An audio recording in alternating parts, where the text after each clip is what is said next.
요한일서 1장입니다.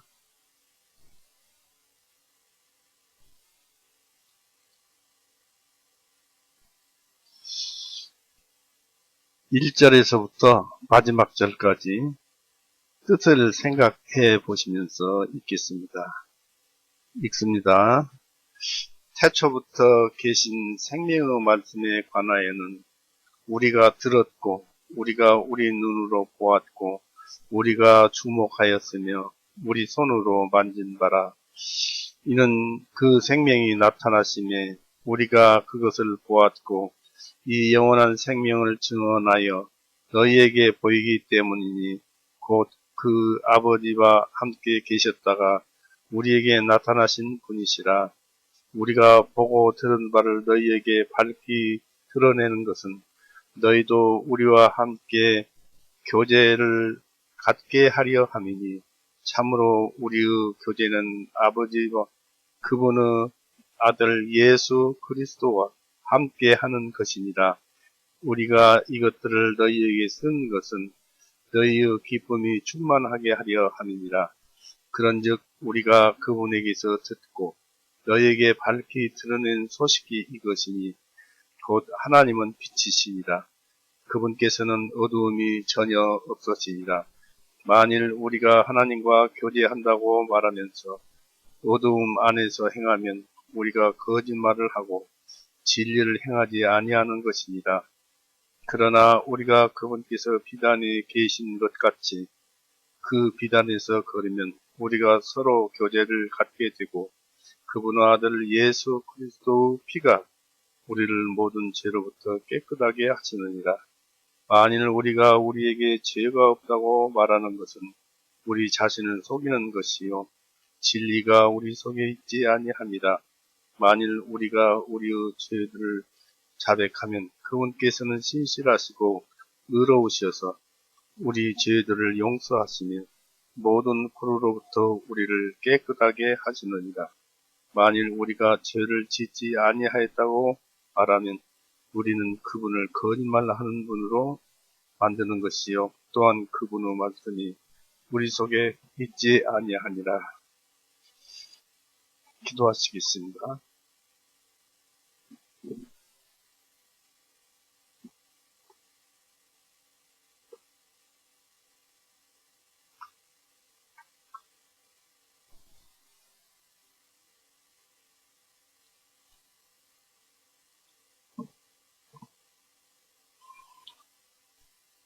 언제나 우리를 굽어보시며 언제나 우리를 사랑하시고 우리의 모든 것을 인도하여 주시는 우리 주님 참으로 감사합니다.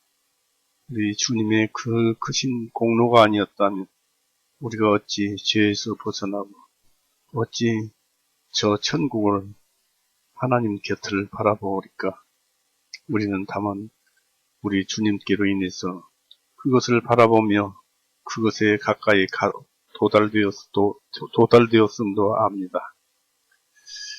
이제 멀지 않은 그날까지 최선을 다해서 살게 해 주옵시고 또 우리의 삶이 비틀어져도 주님께서는 우리를 바로 잡아 주옵소서. 또 바라옵기는 우리 주변의 모든 사람들 주님께서 사랑하시고 보고 살펴보셔서 그들도 또한 주님을 노래할 수 있게 하여 주시옵소서. 저희 교회 주님께서 보시다시피 너무나 초라하고 이렇게 가난하지만 주님께서 우리 교회를 이렇게 살펴주시고 이와 같이 인도하시는 것 역시 주님의 뜻으로서 우리를 사랑하시는 뜻인 줄 압니다. 오늘 또 주님의 말씀을 들었습니다. 주님께서만 말씀하여 주시옵고 주님께서만 인도하여 주시옵소서. 우리를 죄에서 영원히 구원해 놓으신 그리고 우리가 그것을 믿는 또 믿게 하신 우리 구세주 예수 그리스도 이름으로 아버지께 감사 또 올려싸움나이다. 아멘.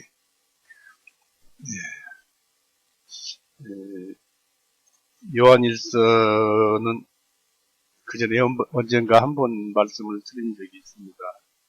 그러나 이제 이것을 좀 더 자세히 좀 알아보고 또 그 이치를 깨달아야지, 그렇지 않으면 안 될 것 같습니다. 많은 복음교회들이 이 요한일서를 애매모호하게 취급함으로써 실질적인 신앙생활에 있어서 그 잘못 걸어갈 수도 있는 그런 그 성경 구절 말씀입니다. 이 사람은 죄가 많이 있어서 죽을 때까지 그 죄를 끌어안고 살아갑니다. 왜 그럴까요? 예레미야에서는 이렇게 표현을 합니다. 예레미야 2장 보십시오.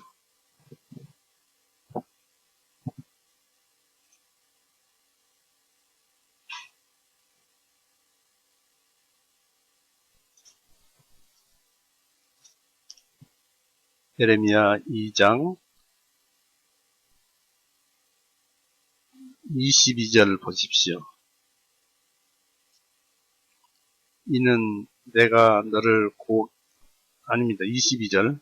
이는 비록 네가 잿물로 씻고 많은 비누를 쓸지라도 오히려 네 죄악이 여전히 네 앞에 새겨져 있기 때문이라 주 하나님이 말하노라 하였습니다. 아무리 비눗물로 깨끗이 씻으려도, 잿물로 깨끗이 씻으려고 해도 우리의 죄는 죽을 때까지 씻겨도 계속 죄가 나옵니다. 그래서 죄를 끌어안고 산다고 그랬습니다. 발걸음 하나하나가 죄와 동행하는 그런 걸음인 것입니다.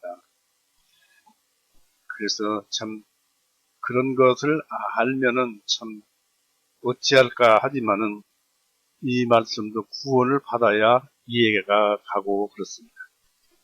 예레미야 17장을 보십시오. 여기도 아픈 마음이 기록되어 있습니다. 예레미야 17장 11절을 보십시오.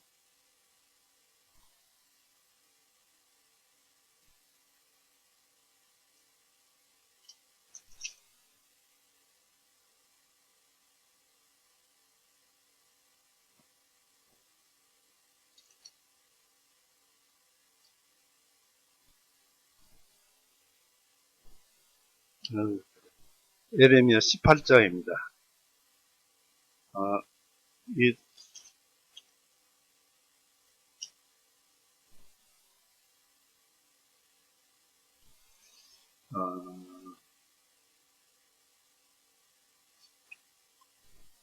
예레미야 17장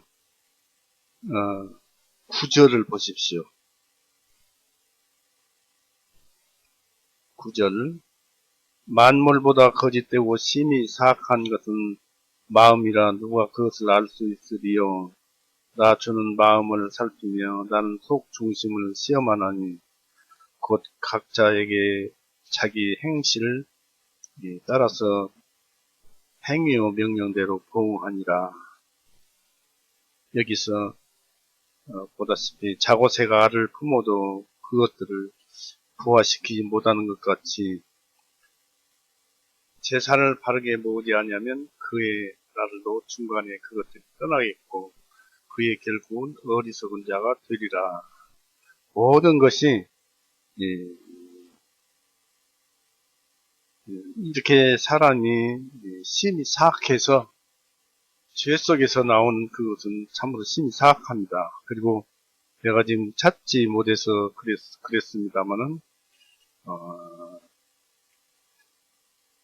그 표범이 그 색깔을 반점을 지울 수가 있느냐?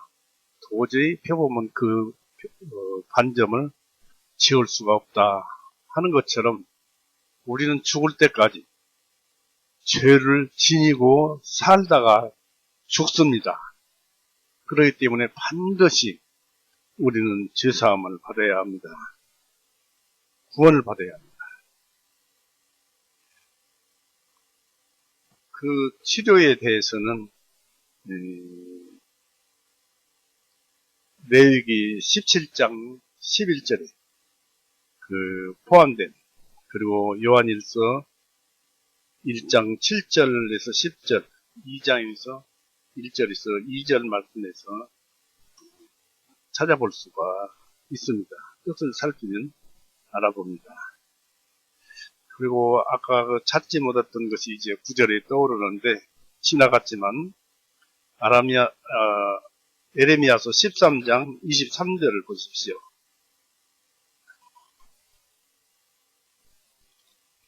에디오피아 사람이 그의 피부를 바꿀 수 있으며 뽑음이 그의 얼룩진 점을 바꿀 수가 있겠느냐? 그리할 수만 있다면 악을 행하는 일에 익숙한 너희도 선을 행할 수가 있으리라. 인간 자체는 이 죄가 죽을 때까지 가지고 가는 것이기 때문에 그 죄와 함께 사는 한 절대 그것을 잊어버리고 내버리고 버리려고 해도 버릴 수가 없는 것이 인간입니다.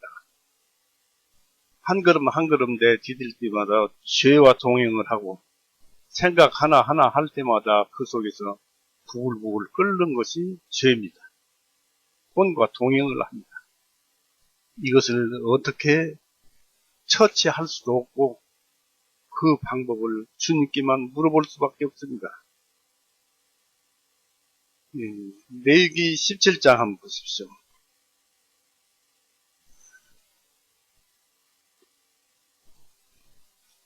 그 방법은 우리의 죄를 용서받는 길입니다만 용서받아도 그 순간뿐입니다.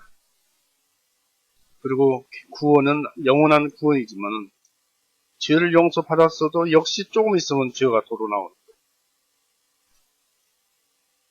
레위기 17장 11절에 죄를 용서받는 그 방법이 여기에 이제 구약에서 모형으로 나와 있죠. 17장 11절. 이는 육체의 생명이 피에 있기 때문이라 네가 이 피를 너희에게 주어 제단 위에 너희 혼을 위해 속죄하게 하였나니 이는 피가 혼을 위하여 속죄하기 때문이라 하였습니다. 이것은 비록 모세를 통해서 이런 말씀이 나갔지만 실상은 예수님께서 말씀하신 것입니다. 이렇게 죄를 용서받는 것은 피 흘림밖에 없다는 것을 얘기를 하고 있습니다. 구약에서. 그런데 이제 신약에서는 결국 그것이 어떻게 이루어집니까? 예수님께서 골고다에서 처형당하시고 피를 흘리고 죽으심으로 사실대로 이루어져서 그것을 믿으면 구약에서는 그것을 행했지만 우리는 그것을 믿으면 죄사함을 받는 것입니다. 요한일서로 다시 가보십시오.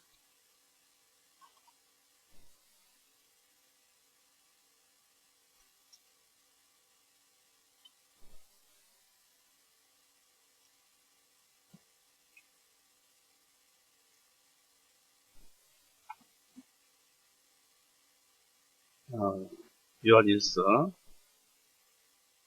1장 6절 보십시오.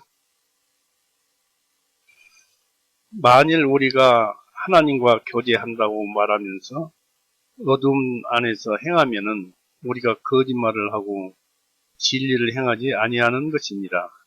그러나 우리가 그분께서 빛 안에 계신 것 같이 그 빛 안에서 걸으면 행하면 우리가 서로 교제를 갖게 되고 그분의 아들 예수 그리스도의 피가 우리를 모든 죄로부터 깨끗하게 하시느니라. 만일 우리가 우리에게 죄가 없다고 말하는 것은 우리 자신을 속이는 것이요 진리가 우리 속에 있지 아니함이라 했습니다. 예, 사람은 누구나 다 죄를 가지고 있고 심히 부패한 것은 사람의 마음이라고 했고 의인은 없나니 단 하나도 없고 그랬습니다. 이렇게 진리가 우리 속에 있지 아니함이라. 9절에 만일 우리가 우리의 죄들을 자백하면은 그분께서는 신실하고 의로우셔서 우리 죄들을 용서하시며 모든 불의로부터 우리를 깨끗하게 하시느니라. 자, 이렇게 말씀을 하셨어요. 그 다음 10절이 이제 문제입니다. 만일 우리가 죄를 짓지 아니하였다고 말하면은 이제 구원 받았으니까 천국은 가지 않느냐. 죄인은 천국을 못 가는데 우리는 구원을 받았으니까 천국을 간다. 가는데 이제 무슨 죄를 지어도 죄를 짓지 않는 것이나 마찬가지다. 천국은 가는 것이다. 죄를 짓지 아니하였다고 말하면 우리는 그분을 거짓말하는 분으로 만드는 것이요. 또한 그분의 말씀이 우리 속에 있지 아니하니라. 우리는 구원을 받아서 어떻게 살든 이렇게 살든 저렇게 살든 천국에는 들어갑니다. 즉 새하늘 새 땅으로는 들어가게 되는데 여기서 말하는 것은 이렇게 말씀하시는 거예요. 죄를 짓지 아니하였다고 말하면 그분을 거짓말하는 분으로 만드는 것이요. 그분의 말씀은 우리 속에 있지 아니하니라. 구원 받고 난 이후에 그 죄를 여기서 말을 하고 있는 것입니다. 그러니까 이 죄를 용서받는 방법은 9절에 만일 우리가 우리의 죄들을 자백하면 그분께서 신실하시고 의로우셔서 우리 죄들을 용서하시며 모든 불의로부터 우리를 깨끗하게 하시느니라. 그러니까 매일매일 짓는 죄도 우리가 그걸 뒤돌아봐야 돼요. 저녁이면은 잠들기 전에 오늘 하루 내가 살아온 걸음걸이 속에서 무엇을 잘했고 무엇을 잘못했는가, 이것을 살펴봐서 잘못한 것이 있으면은 이것을 주님께 고하고 자복을 해야 합니다. 내가 오늘 이러이러한 잘못을 저질렀습니다. 주님 용서하여 주시옵소서라고 하면은 주님께서는 마음속에 죄를 이렇게 우리 죄들을 용서하시며 그랬습니다. 만약 우리가 우리의 죄들을 자백하면은 그분께서 신실하시고 의로우셔서 우리 죄들을 용서하시며 모든 불로부터 우리를 깨끗하게 하시느니라. 이것을 주장하고 있는 것입니다. 그런데 대부분 이 죄를 다 용서함 받았으니까 이런 죄도 이게 받을 필요가 없다. 그리고 이것을 구원받는 그쪽으로 말씀을 돌리는데 이것은 전혀 그것이 아닙니다. 당연히 우리가 하루 종일 일용한 죄에 대해서 용서를 받아야 하고 또 하나님과 화목제를, 즉 용서받는 화목제를 드려야 하고 하나님과 화목하게 지내야 하는 것입니다. 그 말씀이 요한 1서의 말씀인 것입니다. 이 죄사함이라는 것은 육신만 죄를 사해 주는 것이 있고 영혼을 사함받는 그 두 가지 죄사함을 구약에서 짐승의 제사로서 가르쳐주고 있습니다. 우리 히브리서 9장 보실까요?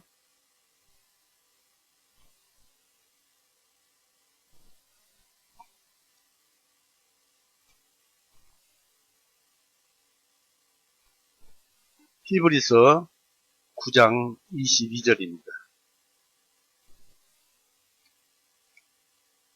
율법에 따라 그의 모든 것들이 피로써 정결하게 주나니 피 흘림이 없이는 사면하심이 없느니라. 예수님께서 피를 흘리고 죽으셨기 때문에, 우리를 위해서 죽으셨기 때문에, 하나님 은혜로 우리를 위해서 죽으셨기 때문에 우리가 그것을 믿으면은 죄를 용서함 받습니다. 죄를 용서함 받는데 구약에서는 이 죄를 용서함이 없어요. 반드시 짐승 한 마리를 성전에 와서 잡고 피 흘림이 있어야 죄가 용서됩니다. 그런데 그것은 육신적인 것이 뿐인데 9장 바로 11절 보십시오. 히브리서 9장 11절. 그러나 그리스도께서 장차 임하는 좋은 일의 대제사장으로 오시되 손으로 만들지 아니한 성막 곧 이 건물에 속하지 아니한 더 크고 더 완전한 성막을 통하여 오셨나니. 그래서 12절에 염소들과 송아지들의 피로 아니하고 오직 자신의 피로 단 한 번에 거룩한 성소 안으로 들어가시어 우리를 위하여 영원한 구속을 이루셨습니다. 영원 구원입니다. 그런데 13절 이는 만일 황소들과 염소들의 피와 암송아지들의 죄를 부정한 자들에게 뿌려 육체를 정결하게 하여 거룩하게 하거든. 그러니까 구약 율법의 제사에 있어서 죄사함 받는 것은 육체만 정결하게 하였다는 것입니다. 마음까지, 저 깊은 마음속까지는 정결하게 할 수 없다는 것입니다. 그런데 14절에 결정적으로 우리에게 가르쳐 줍니다. 이건 다 모두 다 구원받은 사람들은 경험한 바입니다. 14절에 하물며 더욱더 영원하신 성령님을 통하여 자신을 흠없이 하나님께 드리신 그리스도의 그 피가 어찌 죽은 해들로부터 너희 양심을 정결하게 하여 살아계신 하나님을 섬기게 하지 못하겠느냐. 성령님께서 이 성경 말씀을 믿게 하셔가지고 믿음을 주시고 인을 쳐서 성령님이 우리 마음에 새 마음을 줍니다. 그래가지고 양심이 새롭게 되어가지고 성경 말씀을 우리 마음이, 혼적인 마음이 인정을 하는 것이 아니라 양심이 먼저 인정을 합니다. 물론 당연히 혼적인 마음도 인정을 하지만 변할 수 없는 양심이란 그 마음이 우리 죄를 다 용서해 놓으셨구나 하는 것을 우리에게 알려줍니다. 이것이 영혼 구원입니다. 양심이 먼저 하는 거예요. 그래서 양심이 죄 사함을 받을 때마다, 죄 사함을 받을 때마다가 아니라 죄 사함을 받을 때, 그때 기뻐서 우리가 찬송을 하는 것이죠. 그리고 이 죄 없는, 그러니까 짐승으로서가 이때 제사를 드렸을 때 구약에서는 짐승이었지만 사람의 죄는 짐승이 아니라 사람이 피를 흘리고 죽어야 합니다. 그러니까 그 피를 흘리고 죽으시기 위해서 예수님이 오신 거예요. 예수님이 말씀이 육신이 돼서 오신 분이 예수님인데 그분이 사람이고 그분이 피를 흘리고 죽으셔서 우리의 모든 죄를 용서하신 거예요. 근데 그 사람은 죄가 없어야 합니다. 예수님은 죄가 없었어요. 히브리서 4장 보십시오. 히브리서 4장 15절. 이는 우리에게 계신 대제사장께서는 우리의 약함을 몸소 느끼지 못하시는 분이 아니요.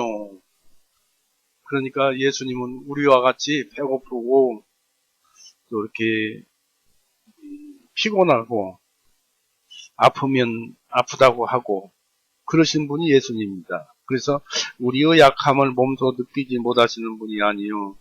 모든 점에서 우리와 마찬가지로 유혹을 받으신 분이시기 때문에 죄는 없으신 분이시기 때문이라 했습니다. 예수님은 죄가 없었어요. 그러니까 죄를 용서해 주시는 분은, 우리 대신 죽어서 죄를 용서해 주실 분은 죄가 없어야 됩니다. 그래야 우리의 모든 죄가 용서되는데, 신기한 것은 예수님 인간이 죽으시면서 우리 죄를 용서하셨지만 예수님과 함께 하시는 하나님, 말씀이 육신이 되셨죠. 하나님이 육신이 되셨어요. 그 하나님이 옆에서 다 그것을 증거했다는 사실입니다. 엘리엘리 라마 사박다니, 하나님 하나님 나의 하나님 어찌하여 나를 버리셨나이까 할 때 하나님은 옆에 같이 함께 있었지만 거들떠도 안 봤죠. 우리의 죄가 한 톨도 우리에게 남게 하지 않기 위해서 그렇게 쳐다보지도 않으셨고 죽으실 때도 그랬고, 그렇게 예수님 그 하나님께서 은혜로 예수님을 보내셔서 우리의 모든 죄를 다 용서해 놓으신 것입니다. 그래서 그분은 죄가 없으셨던 분입니다. 이래서 우리가 믿고 구원을 받았지요.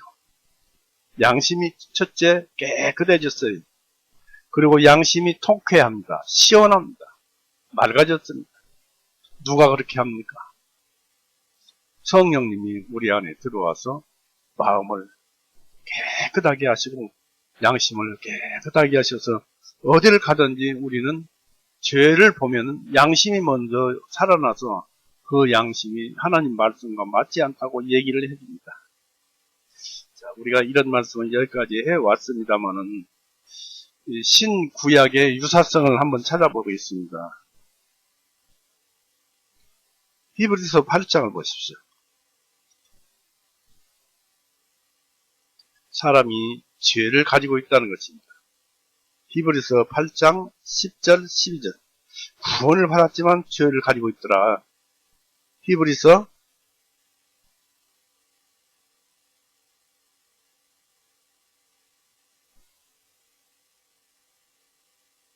8장 10절서부터 볼까요? 이는 그 날들 이후에 내가 이스라엘 집과 더불어 세울 그 언약은 이것이니 내가 나의 법들을 그들의 생각에 두고 그것들을 그들의 마음에 기록하리라. 주가 말하노라. 그리하면 나는 그들에게 하나님이 되고 그들은 나에게 백성이 되리라. 그들이 각기 자기 이웃이나 자기 형제에게 일일이 가르쳐 말하기를 주님을 알라 하지 아니하리니 이는 가장 작은 자로부터 가장 큰 자에 이르기까지 다 나를 알게 될 것이기 때문이다 했습니다. 이 말씀이 또 10장을 보죠. 히브리서 10장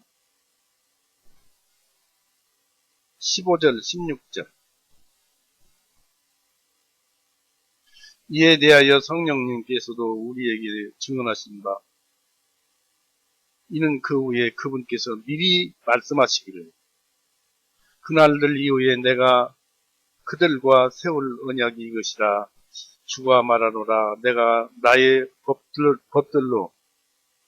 그들의 마음속에 두고 그들의 생각들을 속에 그것을 기록하리라 하신 후에 또 그들의 죄들과 불법들을 내가 더 이상 기억하지 아니하리라 하셨기 때문이라. 이제는 이것들을 죄입니다. 이것들을 사면하셨은즉 거기에 더 이상 죄를 위하여 예물을 드릴 필요가 없느니라.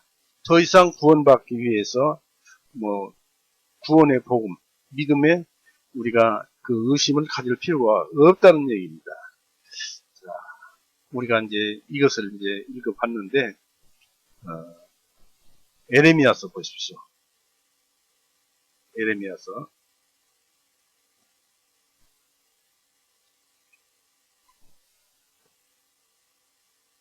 31장을 보세요.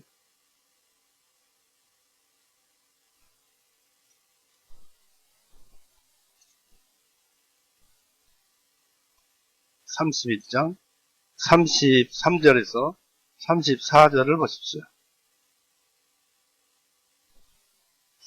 이렇게 시대를 초월해서 같은 말씀이 기록되어 있습니다. 33절 예레미야 31장 그러나 주가 말하노라. 이것이 이스라엘 집과 더불어 세울 그 언약이 되리니 그 날들 이후로 내가 내 법을 그들 가운데 두며 그들의 마음속에 그것을 기록하여 나는 그들의 하나님이 되고 그들은 나의 백성이 되리라.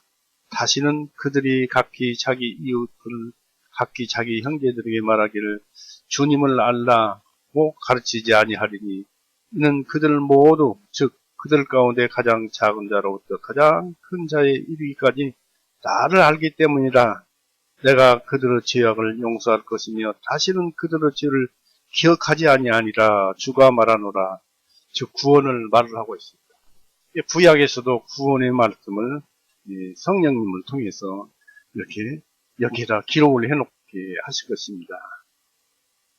이게 신구약이 소통하고 있어요. 시대를 초월했어요. 그런데 여기서 이처럼 알 수 있는데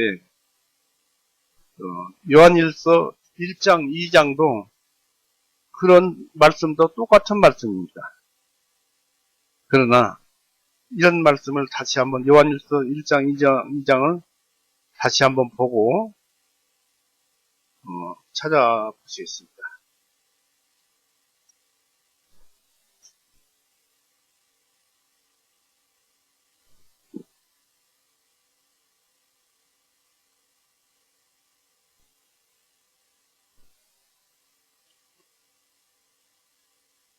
어, 8절에 만일 우리가 우리에게 죄가 없다고 말하는 것은 우리 자신을 속이는 것이요 진리가 우리 속에 있지 아니함이라.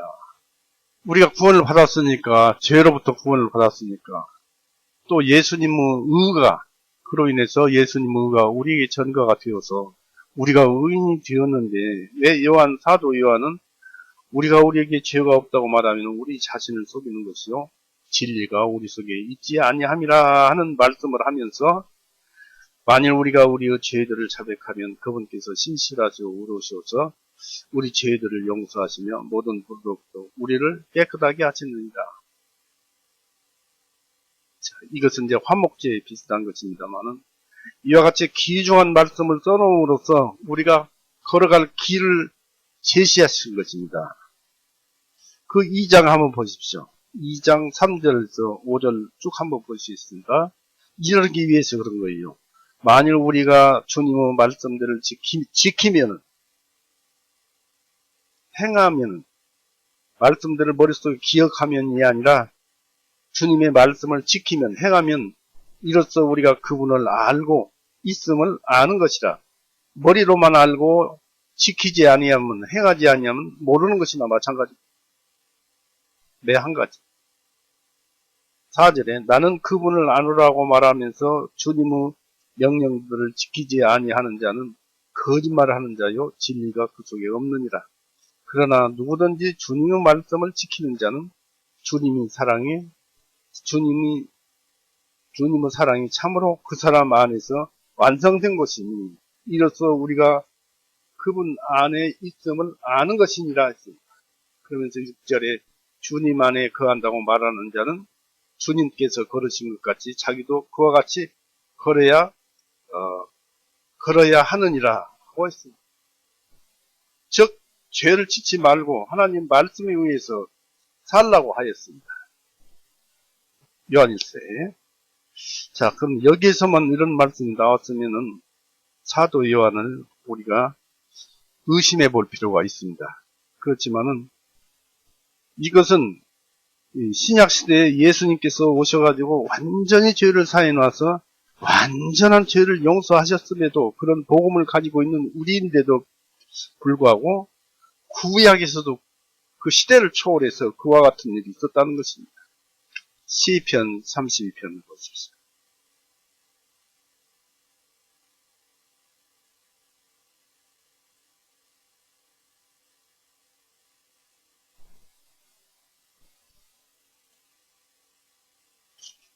시편 32편 찾았지요?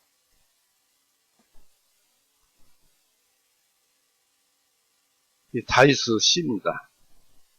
복이 있도다 자기 죄과를 용서받고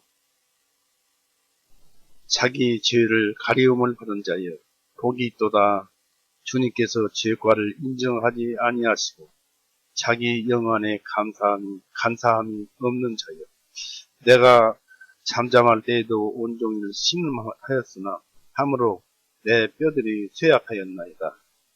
이는 밤낮으로 주님의 손이 내게 무겁게 짓누르기 때문이오니 나의 진액이 여름의 감흥으로 바뀌었나이다. 평소에 죄지은 그렇죠. 셀라 하면서 내가 나의 죄를 주님께 시인하고 나의 죄악을 숨기지 아니하였나이다. 내가 말씀드리기를 내가 내 허물을 주님께 자백하리이다 하였더니 주님께서 나의 죄 불법을 용서하였나이다. 셀라 그랬습니다. 바로 요한일서 1장 9절 10절과 똑같은 말씀 아닙니까? 자백을 하고 죄의 용서를 해달라고 그러니까 내가 주님께 자백하리다 하였더니 주님께서 나의 죄의 불법을 용서하셨나이다. 이 다윗은 구원받은 사람이었어요. 우리처럼. 그런데 죄를 지었어요. 그러니까 죄를 자백을 하니까 이렇게 용서를 받았어요. 또 여기에서 우리가 이제 하나 알 것은 신약으로 넘어와서 로마서 4장을 한번 보십시오. 로마서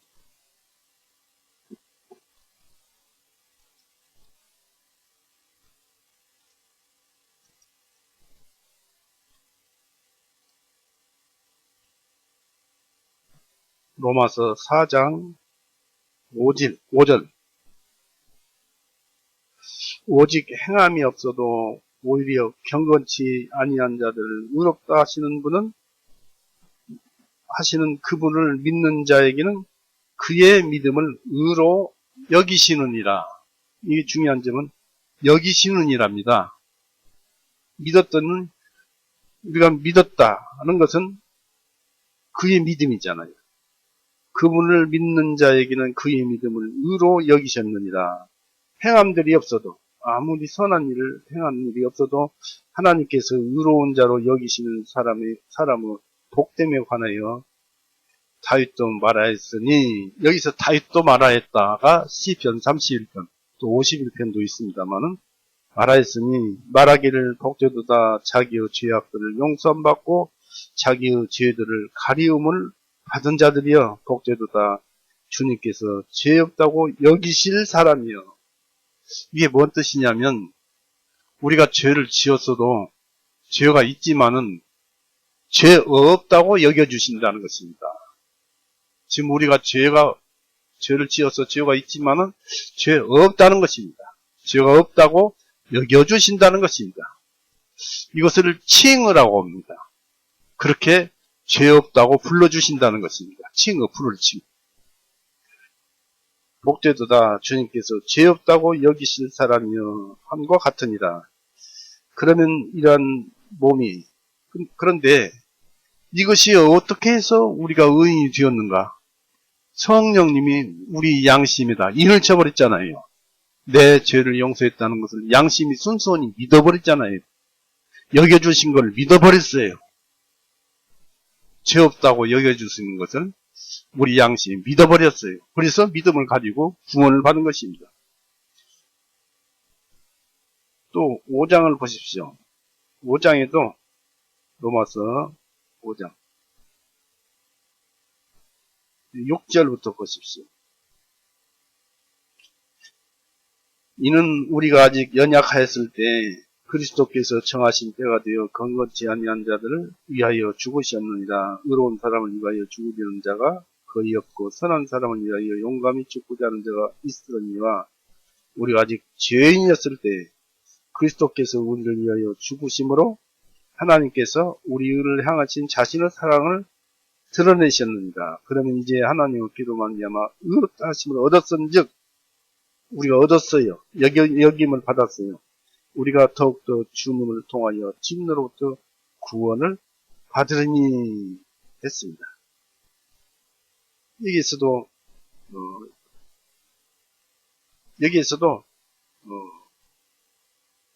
의롭다 하심을 여겼다는 그런 말씀이 여기에 기록되어 있는 것입니다. 이처럼 여기 찾아보면 그런 의롭게 여겼다고 그런 말씀이 기록되어 있는데, 10절에도 이는 우리가 원수 되었을 때 그분 아들을 죽으심으로 말미암아 우리가 하나님을 화목하게 되었은즉, 화목하게 된 우리는 더욱더 그분의 생명으로 말미암아 구원을 받을 것입니다 했습니다. 이렇게 4장 5장에서 로마서 4장 5장에서 우리는 의롭다 여겨주시는 그 말씀에 의해서 죄 없다 하는 그런 것을 우리는 양심이 믿고 성령님이 인을 쳐서 구원을 해주신 것입니다. 자, 우리가 시편 22편을 보십시오. 다시 구약으로 가서 다윗을 보십시오. 다윗은 선지자였어요. 앞을 내다보는 선지자였고 구원받은 사람이었어요.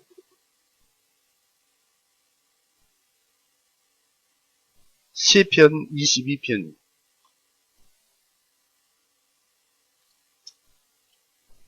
다윗의 간증을 좀 들어보겠습니다.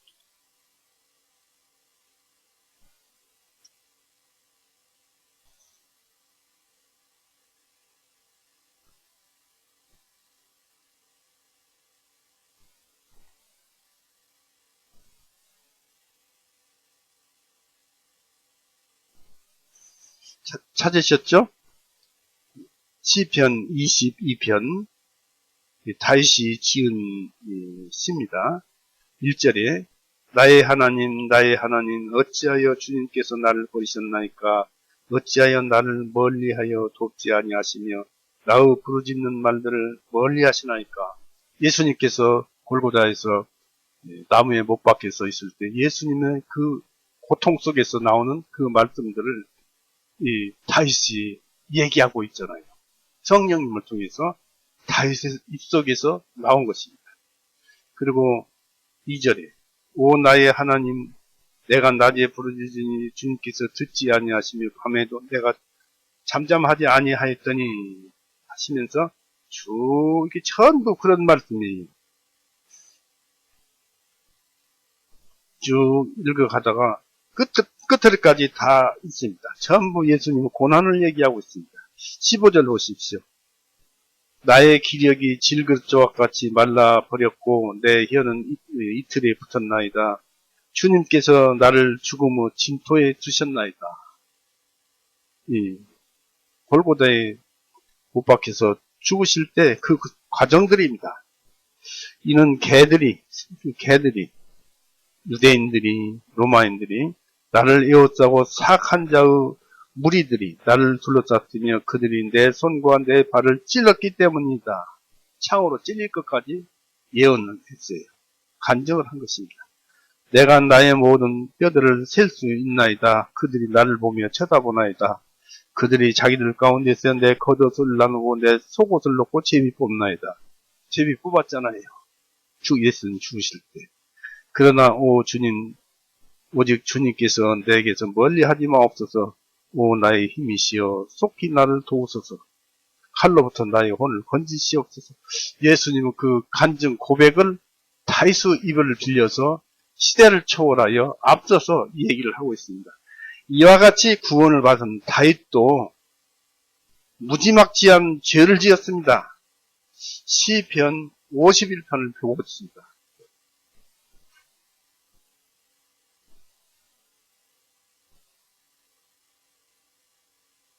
시편 51편에 죄를 지었어요. 1절에 오 하나님이시여 주님은 인자하심을 따라 나를 긍휼히 여기소서. 주님은 긍휼히 여기심의 풍성함으로 내 죄과들을 지우소서. 나의 불법들로부터 나를 완전히 씻으시고 나의 죄들로부터 나를 깨끗하게 하옵소서. 이는 내가 나의 죄과들을 깨달았기 때문이요 나의 죄가 영원히 내 앞에 있습니다. 죄과들을 깨달았는데 영원히 있습니다. 4절에 주님 내가 주님만을 거역하여 죄를 지었으며 주님 목전에 이 악을 행하였사오니 주님께서 말씀하실 때 의로우시고 주님께서 판단하실 때 순수하리이다. 보옵소서 내가 죄악 중에 형성되었으니 죄 안에서 내 어머니가 나를 잉태하였나이다. 나는 참 천한 존재라는 얘기죠. 보옵소서 주님께서는 속에 있는 진실을 원하시오니 주님께서는 감추어지기 위해서 나로 지혜를 알게 하시리다. 우슬초로 나를 정결하게 하옵소서. 그리하면 내가 깨끗하게 되리이다. 나를 씻기소서. 그리하면 이게 통에 자복하고 통회하면서 용서해달라는 것입니다. 그리하면 내가 눈보다 더 이게 되리이다. 나로 하여금 기쁨과 즐거움을 듣게 하옵소서. 주님께서 꺾으신 뼈들의 즐거워하리다. 나의 죄들로부터 주님의 얼굴을 가리소서. 나의 모든 죄들을 지우소서. 오 하나님이시여 내 안에 깨끗한 마음을 창조하시고 내 속에 정직한 영을 새롭게 하옵소서.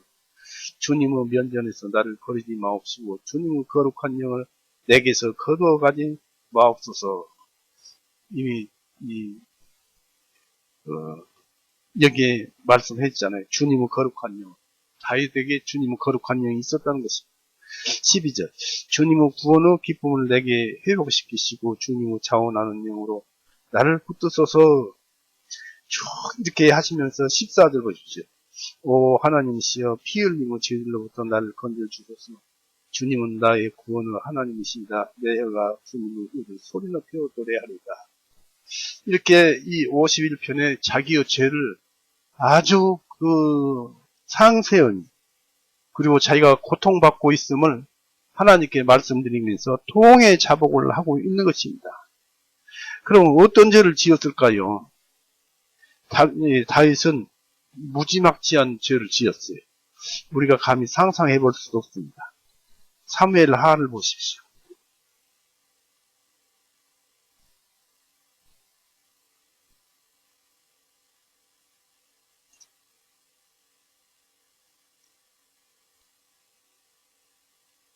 사무엘하 11장 사무엘하 11장 26절부터 또 읽어보랍니다. 다윗의 죄악상을 읽어보는 거예요. 이런 죄악을 저질렀어도 우리아의 아내가 자기의 남편 우리아가 죽었다는 말을 듣고 그녀는 남편으로 인하여 애곡하니라. 애곡하는 때가 지났을 때 다윗이 보내어 그녀를 자기 집으로 들여오니 그녀가 그 아내가 되어 그에게 아들을 낳으니라. 그러나 다윗이 행한 그 일을 주님께서 불쾌하게 여기셨더라. 왜냐하면 다윗이 그 당시에 모압과 전쟁을 했어요. 요단강 건너편에 암몬과 모압이 두 나라가 있었는데 모압과 전쟁을 했었는데 이 우리야라는 장군, 이 밧세바라는 남편 우리야의 아내가 밧세바인데 그 우리야가 장군으로서 거기서 전쟁을 했었는데 어느 날 2층에서 다윗이 그 우리야의 아내 밧세바를 봤는데 목욕하는 것을 보고 그 세격이 발동을 해서 그 여자를 끌어다가 잠자리를 같이 하고 좋아가지고 그 아들까지 낳았습니다. 그러면 그 전쟁 중에서 남편이 돌아오면 어떻게 되겠습니까? 전쟁을 보낸 장군을 갖다가 전쟁에 장군을 보냈었는데 훌륭한 장군인데 전방에서 싸우는 장군인데 그 부인을 건드렸으니 어떻게 되겠습니까? 명예가 실추될 것 아니겠습니까? 다윗이. 그런데 어떻게 했느냐면 그 우리야가 휴가를 나와서 돌아왔을 때는 그 자기 집에 들어가지도 않았어요. 자기 부인과 잠자리도 아니었어요. 왜냐하면 자기의 동료들이 그 싸우는 그 과정을 생각하고 충성심과 전쟁에서 그 전우에 의해서 자기 부인과 잠자리도 않았어요. 그만큼 나라를 위해서 충성을 했던 것입니다. 끝까지 이 다윗은 그 지금은 자기 아들을 낳았습니다만은 그 아들을 그 우리아의 아들로 우리아의 아들인 것처럼 바꾸려고 그런 꾀를 썼는데 그게 통하지 않았다는 얘기죠. 그런데 그렇게 안 되니까 그 우리아를 다시 모압의 전쟁터로 보내가지고 거기에 총대장 요압 장군이 있었습니다. 그 요압 장군에게 전쟁터 최고 선봉에 서게 해서 그 우리아를 죽게 해라 해가지고 우리아가 죽었어요. 그러고 난 다음에 밧세바로 완전히 맞아들였습니다만 얼마나 악독합니까? 다윗이 10번 죽여도 시원찮죠. 자 12장 보십시오. 제가 이 얘기를 잘 못합니다만은 사무엘하 12장 1절 주님께서 나단을 다윗에게 보내시니 그가 다윗에게 와서 그에게 말하기를 나단은 선지자예요. 주님께서 나단 선지자를 다윗에게 보내시니 그가 다윗에게 와서 그에게 말하기를 한 성읍에 두 사람이 있었는데 한 사람은 부자요. 이건 다윗을 가리킵니다. 다른 사람은 가난하였나이다. 이 우리아를 가리킵니다. 그 부자는 심히 많은 양떼와 소떼가 있었으나 그 가난한 자는 자기가 사서 기른 어린 암양 새끼 한 마리 외에는 자기 아내 외에는 아무것도 가진 것이 없었나이다. 그 암양 새끼가 그의 자식들과 함께 자라고 그가 먹는 음식을 먹었고 그의 전에서 마셨으며 그의 품에 누웠고 그에게는 딸같이 되었나이다. 그러니까 암양 새끼가 새끼도 되고 같이 잠자리도 눕고 하는 그 얘기는 딸같이 되었던 그 부인이라는 얘기입니다. 그만큼 애지중지했다는 것입니다.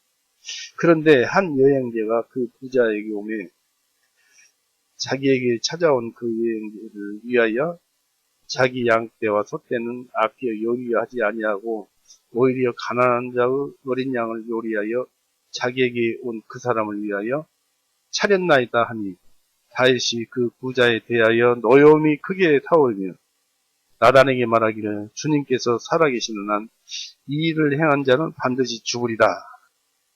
다윗이 그렇게 판단을 했는데 6절에 그가 이 일을 행하였으니 그는 어린 양을 4배로 갚아야 하리라. 이는 그가 불쌍히 여기지 아니하였기 때문이라 하니라. 이에 나단이 다윗에게 말하기를 당신이 그 사람입니다.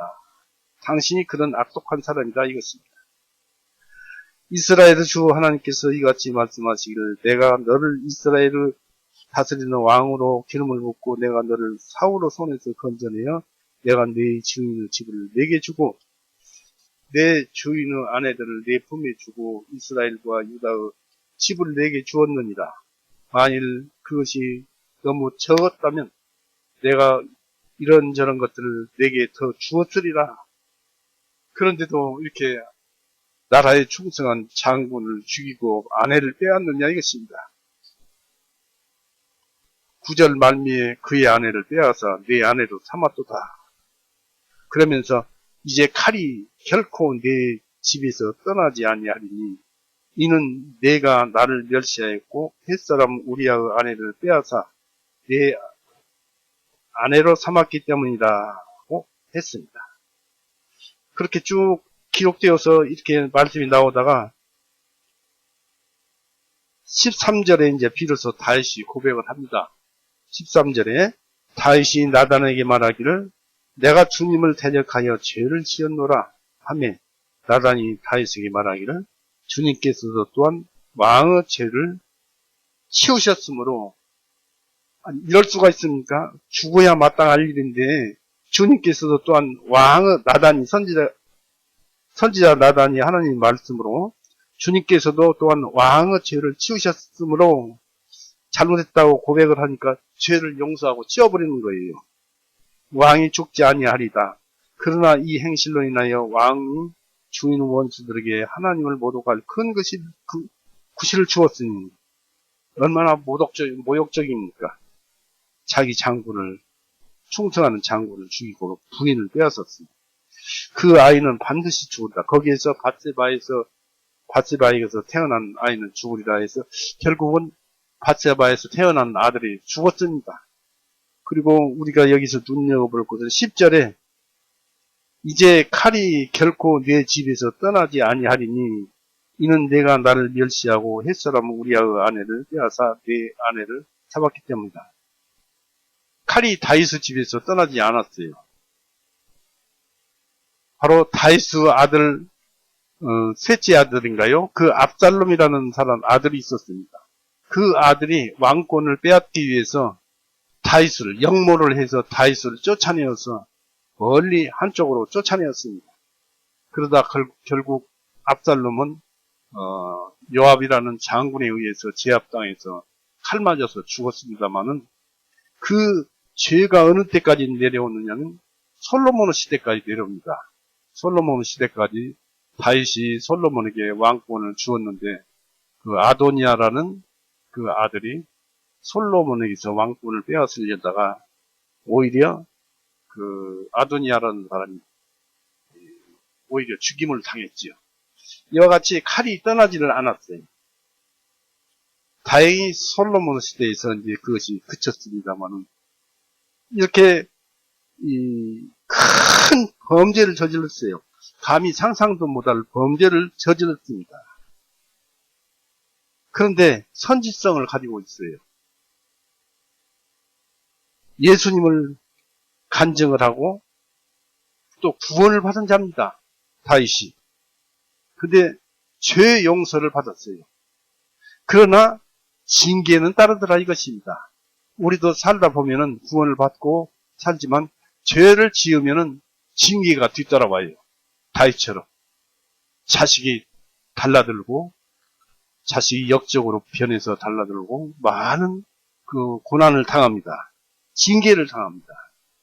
그래서 우리도 죄를 많이 지으면은 회개하지 않고 계속 죄를 짓고 그러면 징계가 우리에게 오는데 그 징계는 이런 식으로 오지요. 고린도전서 보십시오.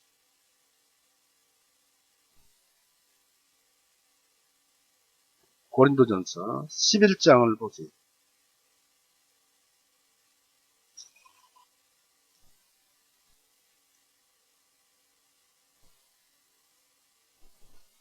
고린도전서 11장 이제 음식 먹을 것으로 인해서 이것을 가르쳐 줍니다만은 11장 29절 보십시오. 이는 주님의 몸을 분별하지 못하고 합당치 아니하게 먹고 마시는 자는 자신에 대한 정죄를 먹고 마시는 것이기 때문이라. 이런 연유로 너희 중에 많은 사람들이 약하고 병들었으며 잠자는 자도 많도다. 이게 병들었고 잠자는 자도 많도다 하는 것은 죽은 자도 많도다는 얘기입니다. 징계로 인해서 구원을 받았지만 만일 우리가 우리 자신을 판단하면 판단을 받지 아니하리라. 우리가 양심적으로 우리 자신을 판단하면 죄 있다 그러면 하나님께 자백을 하고 자꾸 죄를 용서해 주실 것을 우리는 하나님께 통해 자복을 해야 합니다. 이처럼 다윗은 시편 51편처럼 깊이 통일을 했어요. 밧세바에게 그런 일을 하고 나서 자기의 그 잘못한 것을 생각하면 생각할수록 괴롭거든요. 아무리 왕이라도 시편 51편 다시 한번 보십시오. 이게 밧세바 여인을 품하고 나서 그 통에 자복하는 시입니다.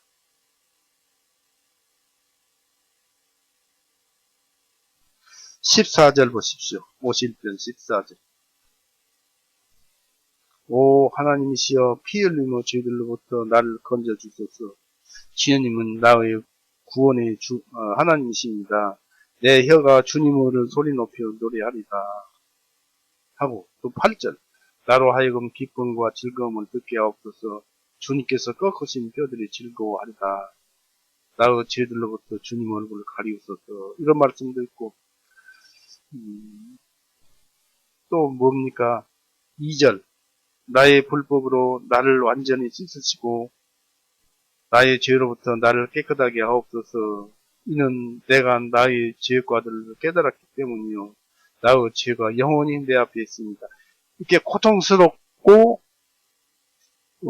아픈 다윗의 죄를 자기가 이렇게 시를 써서 온 백성들에게 이제 고백을 한 거예요. 하나님께만 아니라 이 시를 써가지고 이스라엘 백성, 자기 백성들에게까지 이 시를 써서 자기의 죄를 통보하고 고백을 하고 하나님께도 고백을 한 것입니다. 이렇게 또 다윗은 죄를 범한 반면에 죄를 고백한 훌륭한 면이 있었던 것입니다. 백성들에게 고백을 했던 것입니다. 물론 징계를 받아서 아들도 있고 자식이 그런 일도 있고 참 고통스러운 일이 많지만은 여기서 무엇을 봅니까? 구원받은 자가 이렇게 악한 일을 저질렀어도 하나님께 고백하면은 죄를 용서해 주신다는 사실이 요한일서 1장 8절 9절입니다.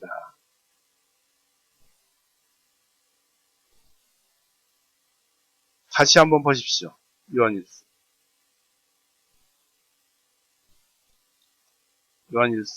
1장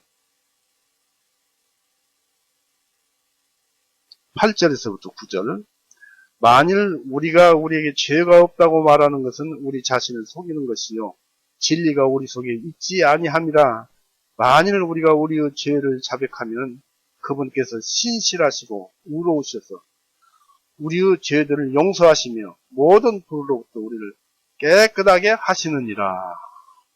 구원받은 자도 일용한 죄, 즉 하루를 살면서 자기가 좋다고 지은 죄, 그것을 저녁에 잠자리라든지 그렇지 않으면 그 자리에서라든지 죄를 깨닫고 되돌린다든지 되돌려서 행동을 한다든지 그 행동을 죄를 뒤로 바꿔서 행동한다든지 그렇지 않으면 통해 자복하고 하나님께 용서를 구하고 다음부터는 안 하고 요한일서 2장 3절서부터 그 말씀대로 주님의 명령들을 지켜서 살아가는 그런 방법을 연구를 해서 그대로 행하면 그에게는 모든 복이 뒤따를 것입니다. 다윗은 이렇게 시편 51편처럼 깊이 통회하고 그 이후로는 다시는 범죄하지 않았습니다. 열왕기상 15장을 보십시오.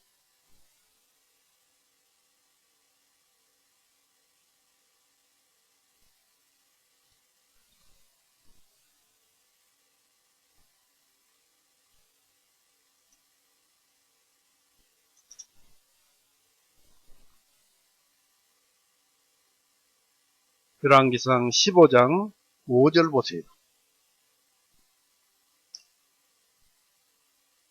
이는 열왕기상 15장 5절에 이는 다윗이 주님의 눈에 옳은 것을 행하였고 햇사람 우리아의 일 외에는 밧세바 장군 일이지요. 남의 부인을 탈취한 일. 우리아의 일 외에는 주님께서 그에게 명령하신 일에서 그의 생명의 모든 날들 동안 벗어나지 아니하였기 때문이라 했습니다. 이렇게 큰 죄를 지었지만 이제 시편으로 고백을 백성들에게까지 고백을 하고 자기의 행실을 바꾸고 매일매일 회개하면서 그 말씀에 사는 그 다윗이 되었습니다. 우리는 그런 본을 받아야 될 것이고 우리는 성경에서 그 말씀을 하기 때문에 따라야 됩니다.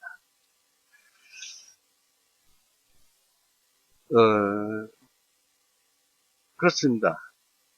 다윗은 이 죄에 대해서 하나님의 은혜인 믿음만이 죄를 제압할 수 있고 다만 그것을 알았던 것이죠. 다만 혼은 속에 있는 죄성을 우리 마음속에 있는 죄성을 또 하나님 말씀을 지킴으로써 승리의 삶을 살았던 것인데 이 죄는 우리 혼 속에 함께 동행을 하고 있어요. 즉 아담 이후로 타락한 죄성. 아담이 선악과일을 먹지 말라는 것을 먹었잖아요. 그로 인해서 하나님 말씀을 어겼잖아요. 죄가 들어왔잖아요. 그 타락성이, 죄성이 그 이후로 계속 세상에 전달되고 또 죄는 세상에 많아지고 더 커지고 우리에게는 그 죄성과 커진 죄성과 함께 매일 죄를 지으면서 살고 있습니다. 그래서 하나님의 말씀을 지킴으로써 살아야 됩니다. 이 다윗처럼.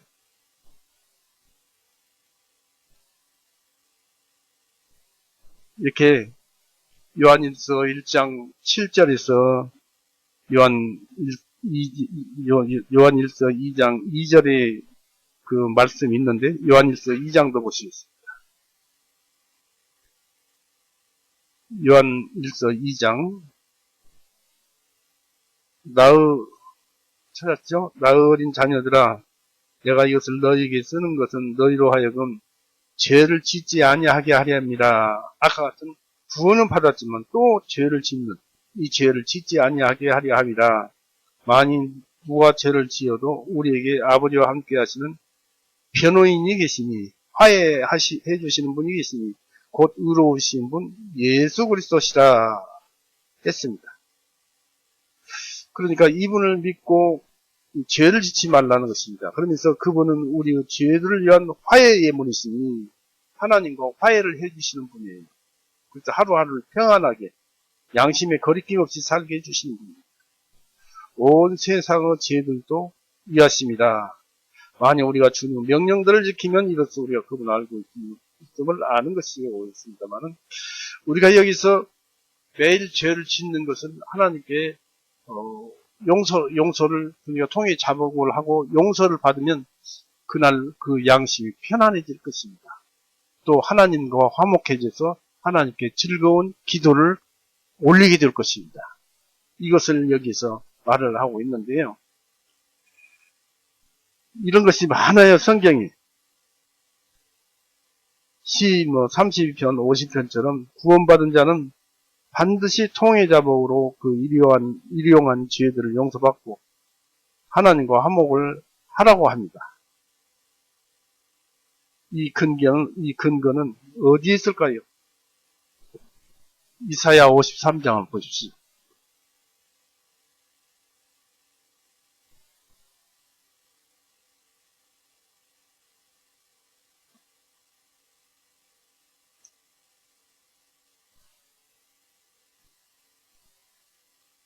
이사야 53장 11절 보세요. 그가 자기 혼의 해산의 고통을 보고 만족하리라. 나의 의로운 종이, 예수님을 가리키죠. 이 의로운 종이 자기 지식으로 많은 사람을 의롭게 하리니 이는 그가 그들의 죄악들을 짊어질 것이기 때문이라. 우리가 매일매일 짓는 죄도 예수님께서 짊어지신 거예요. 짊어지고 있어요. 이미 짊어지고 다 처리해 놓으셨지만 또 짊어지고 있는 것입니다. 이래서야 되겠느냐 이것입니다. 우리를 영원히 천국에 가도록 구원해 주셨는데 또다시 매일 사는 그 죄로 예수님 어깨에 죄를 짊어지게 했어야 되겠느냐 이것입니다. 그래서 우리는 사도 바울은 빚쟁이라고 합니다. 로마서 8장을 보십시오.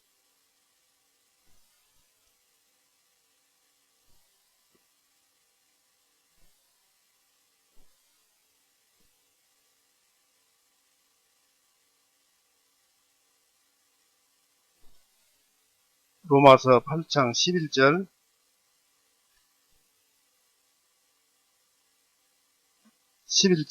12절까지 보겠습니다. 그러나 만일 예수님을 죽은 자들로부터 일으켜 세우신 분의 영께서 너희 안에 거하시면 그리스도를 죽은 자들로부터 일으켜 세우신 그분께서 너희 안에 사시는 그분의 영에 의하여 너희 죽을 수밖에 없는 몸들을 일으켜 세우시리라. 12절에 그러므로 형제들아 우리가 빚진 자들이나 육신에게 빚진 것이 아니니 육신을 따라 살 것이 아닙니다. 우리가 누구에게 빚졌습니까? 예수님에게 빚졌어요. 성령님에게 빚졌어요. 그러니까 육신을 따라 살지 말고 성령님을 따라 살라는 것입니다. 우리는 빚진 자입니다. 히브리서 13장 3절을 보십시오.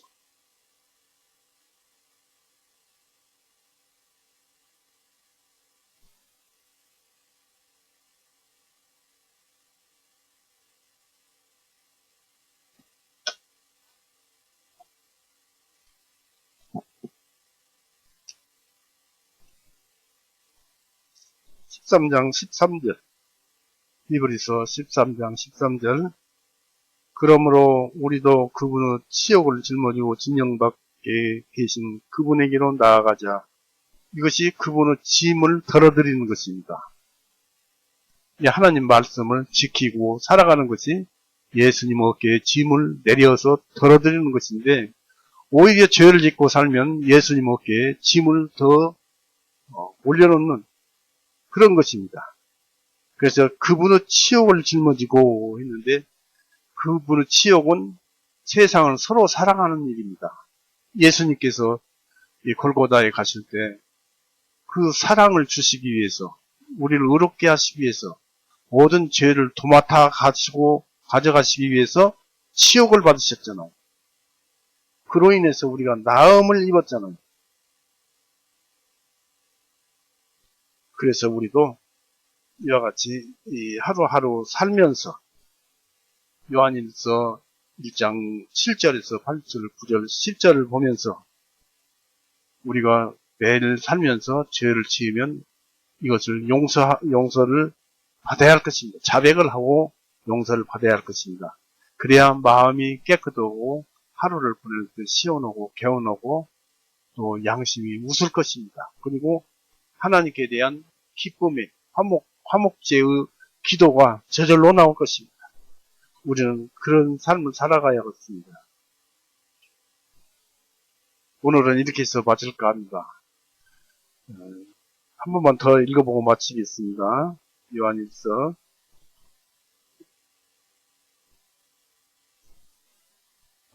8절에서 9절 그리고 2장 1절 2절까지 1장 1절에서 3절까지 읽겠습니다. 8절에서부터 1장. 만일 우리가 우리에게 죄가 없다고 말하는 것은 우리 자신을 속이는 것이요 진리가 우리 속에 있지 아니합니다. 구원을 받았지만 매일 일용한 죄에 대해서입니다. 만일 우리가 우리의 죄들을 자백하면 그분께서 신실하시고 의로우셔서 우리 죄들을 용서하시며 모든 불의로부터 우리를 깨끗하게 하시느니라. 만일 우리가 죄를 짓지 아니하였다고 말하면 우리는 그분을 거짓말을 하는 분으로 만드는 것이 또한 그분의 말씀이 우리 속에 있지 아니하니라. 2장이에요. 나의 어린 자녀들아 내가 이것을 너희에게 쓰는 것은 너희로 하여금 죄를 짓지 아니하게 하려 합니다. 일용할 죄입니다. 매일매일 짓는 죄입니다. 죄를 짓지 아니하게 하려 합니다. 만일 누가 죄를 지어도 우리에게 아버지와 함께 하시는 변호인 화해해 주시고 화목하게 해주시는 변호인 예수님 변호인이 되시니 의로우신 분 예수 그리스도십니다. 그분은 우리의 죄들을 위한 화해 예물이시니 우리뿐만 아니라 온 세상의 죄들도 위하십니다. 이 온 세상이라는 것은 세상의 모든 사람들을 죄라고 그랬어요. 여기 보면 온 세상 모든 사람들 세상의 모든 사람의 죄들도 위하십니다. 그러면서 3절에 만일 우리가 주님의 명령들을 주님의 말씀들을 지키면은 이로써 우리가 그분을 알고 있음을 아는 것이요 했습니다. 4절에 나는 그분을 아노라고 말하면서 주님의 명령들을 지키지 아니하는 자는 거짓말하는 자요 진리가 그 속에 없느니라 했습니다. 이런 말씀들을 우리 삶 속에서 명심하면서 살아갑시다. 오늘은 이렇게 해서 마칠까 합니다. 기도하시겠습니다.